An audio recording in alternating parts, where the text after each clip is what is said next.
Today we are going to be harvesting our potatoes, which is always a really great day because you never know how the harvest will turn out. This is a first year garden because we moved here last year, and you know, you cannot expect too much from a first year garden. I'm really excited to see how this potato harvest is going to turn out. My son already started digging, and this is just from one plant, so it looks like at least in this corner of the garden we might have a fantastic harvest.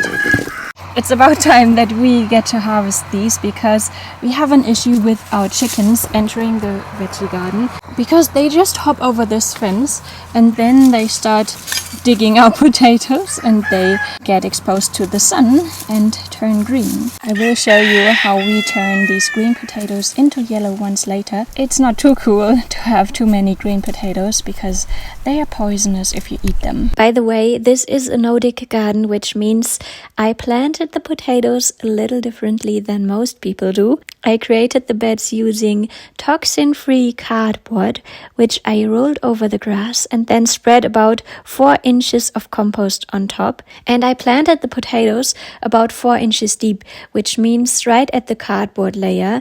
And even now, as I harvest the potatoes, I am not tilling my soil. The soil is so nice and loose from gardening with the Nordic method, so I can simply uncover the potatoes with my hands without turning the soil over.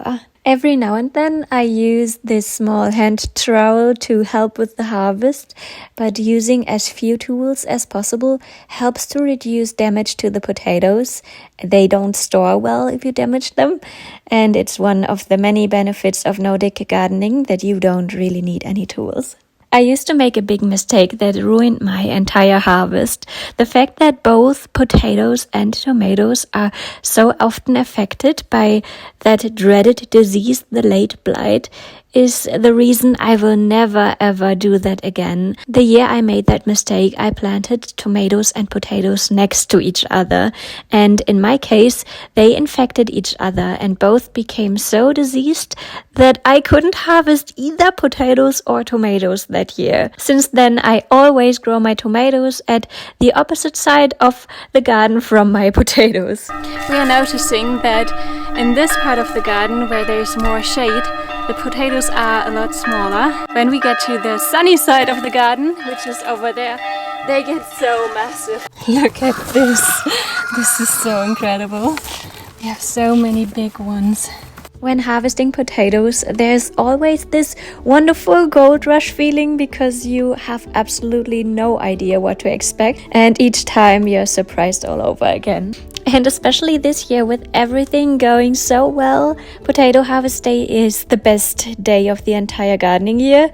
It's such a wonderful experience to dig up all of those tubers. I've been gardening for 10 years and I've never grown enough potatoes to go throughout a year without buying some, but I cannot imagine that we need to buy any potatoes from the store this year. A tip for a big potato harvest is definitely to fertilize them well. I do this when planting with horn shavings, rock dust, and this is to improve the soil's water retention ability. Activated charcoal. This really helps to improve the soil quality and ensures that you get a really big harvest. Additionally, I fertilize the potatoes twice during the growing period with liquid fertilizer. And potatoes should also be hilled twice with soil. I pull the soil from the bed up around the plants as soon as they are about 4 inches out of the ground. After doing this twice, I mulched them with wood chips. I promised you a trick to turn green potatoes into golden ones, and the trick is to simply use these as seed potatoes for next season because they are still perfectly fine in order to grow new potato plants. You can just store them until next season or even plant them in the fall. I will tell you a little bit about that later because you can plant potatoes before the winter and let them overwinter in your beds. But I unfortunately cannot do this because my potatoes have had the blight and I've had a lot of rotten potatoes. I wasn't expecting to get this many rotten potatoes, but I had quite a lot of them, And this is why I will get my hands on some certified disease-free seed potatoes in the next season, and I will not grow my own ones because I don't want this to continue in my garden. I'm so grateful for this beautiful harvest. I've never harvested that many potatoes, and it's a strange feeling right now because this year is the first year where I think I would have managed to grow enough potatoes for our entire family, and this is the year where I split from my long-term boyfriend and he no longer lives with us, so that I am alone on this farm for a good chunk of the time. My son is with me, but he also goes to his dad. It's kind of sad to harvest all of these potatoes and to achieve this goal that I've had for so long, and now have too many of them. Sure, I can give some away to neighbors and friends and they will be really happy to have them, but I'm kind of sad right now, which is so strange because this is such a bountiful and beautiful harvest. And don't get me wrong, I'm so grateful. Maybe you get what I mean. It is the next day. My potatoes have been laying here all day. You can leave them out for a day in order to cure them, which means that their skin gets a lot tougher and better for storing. Many of you will probably shout, "But Marie, you can't do that. The potatoes will turn green." But 24 hours is the perfect amount of time for the potatoes not to turn green, while allowing them to cure enough to develop a firmer and more storage-friendly skin. Let's talk about the varieties I have grown this year. This one is called Agria. It's the most productive potato we have here in Germany. And this looks quite similar. It is called Granola. And this one is my favorite red potato. It's called Rote Laura in German, which is Red Laura in English. I have not grown too many of them this year. And these are the leftovers of our early potatoes. The variety is called Annabelle.